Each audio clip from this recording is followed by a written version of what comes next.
ඉතින් ඔයාලා හැමෝටම සුබදති මනුස්සයට ඇත්තෙත් නෑ. ඒක නිසා ඒ ක්‍රමය හොඳයි. Hi, welcome back to my YouTube channel. ඉතින් ඔයාලා හැමෝටම සුබ දවසක් කියලා මුලින්ම කියනවා. ඉතින් ගමනක් යන ලෑස්ති වුණා. ලෑස්ති වෙලා එළියට බැස්ස විතරයි. මේ දවස්වල පුදුම රස්නයක් තියෙන්නේ.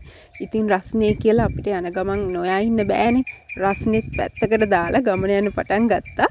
ඉතින් මුලින්ම ගියේ ෂෙඩ් එකට තෙල් ටිකක් ගහන්න. ගෙදරින් යද්දි නම් හිතුවේ පෝලිම් ඇති කියලා. හැබැයි අද පෝලිම් නම් තියුනේ නැහැ. ඇත්තටම QR ක්‍රමේ අපි හිතුවට වඩා හොඳයි වගේ. නැත්නම් ඉතින් පැය ගණන් පෝලිම් වල ඉන්න වෙනවා.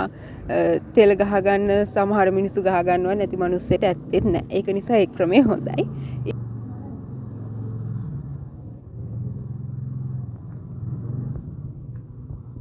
ඉතින් ගෙදර ආපු ගමන් රස කොමඩු ගෙඩියක් තිබුණා. ඒක කපා ගත්තා. මේ කොමඩු ගෙඩිය නම් මාරම රසයි. මොකද ගිනි ගණන් සල්ලි දීලා කඩෙන් කොමඩු ගේනවා. ගෙදර ගෙනල්ලා කැපුවට පස්සේ ඒව කන්න බෑ. මේ ගෙඩිය නම් මාරම රසයි. ඉතින් මේ දවස්වල රස්නෙත් එක්ක කොමඩු වගේ දේවල් ඉතින් වැඩි වශයෙන් කන එක ඉතින් අපිටත් හොඳයි.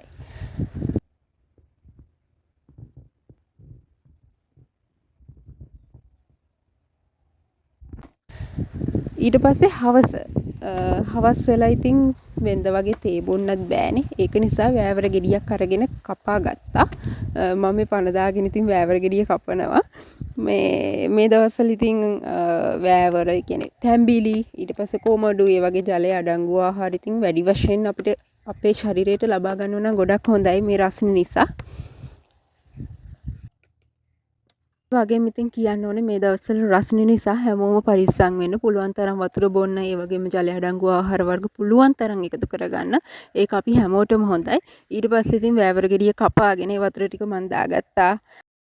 ඊට පස්සේ බලන්නකෝ මේ දෙනේව කන්නේ කවුද කියලා.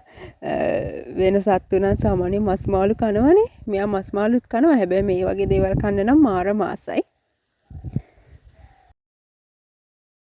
ඉතින් අදට වීඩියෝ එක ඉවරයි. මම චූටි වීඩියෝ එකක් ගෙනාවේ. ඉතින් මගේ වීඩියෝ ඔයාලා දිගටම බලන්න කැමති නම් මගේ channel එක subscribe කරලා තියාගන්න. ඔටම සුබ දවසක්.